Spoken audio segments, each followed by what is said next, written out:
Creating Kling Motion Control videos is not hard. People just make it complicated.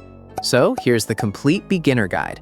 Everything you need to create motion control videos for free. Watch till the end and you'll be making these yourself. To make a Kling Motion Control video, you only need 3 things: an image and a video. That's it. Let me show you exactly how to get both. I've selected this video while scrolling on Instagram. Now I need the image. But here's something most people miss. In my reference video, the character here is fully visible and standing, so your image must also show the full body.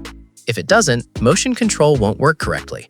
Now open the video using VLC Media Player and move the playback on the very first frame. Now take a snapshot from it. I'll create the perfect reference image using Google Flow, which is completely free. Now unload the image here and enter my prompt. Change the girl and the dressing while keep the same pose. I'll select Nano Banana 2 and choose Portrait Mode. Tap Generate. By the way, I've also uploaded a video to use Google Nano Banana Pro for free. Link in description. So the images are generated now. If that fits well for you, then perfect. If not, hit the Generate again. For me, I will choose this image. Now we have everything we need. Let me show you how to run Kling Motion Control, completely free. Click the link from the description and you will drop into Figma. Tap Get Started for free. Enter your email. The old email method is no longer working, so you'll need to log in using your Gmail account. Alternatively, you can try a temporary email if it works. Some email services are still functioning, and I'll share them on Telegram. Click Sign in the top right corner, then choose your preferred login method. Once you've successfully signed in, the homepage will open.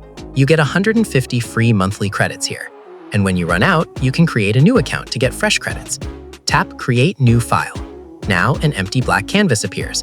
Right-click, search for Kling Motion Control. Tap it when it appears. Now add 2 imports where you need to upload the photo and video. When upload is done, connect the video dot to the Kling Motion Control video dot. Then connect your reference image to the Kling node as well. Tap on the Kling Motion Control node. The settings panel opens on the right. Choose version 2.6. Now pick your model, Pro or Standard. Standard uses less credits than Pro. Set character orientation to video. Tap Run Model and wait for a few minutes.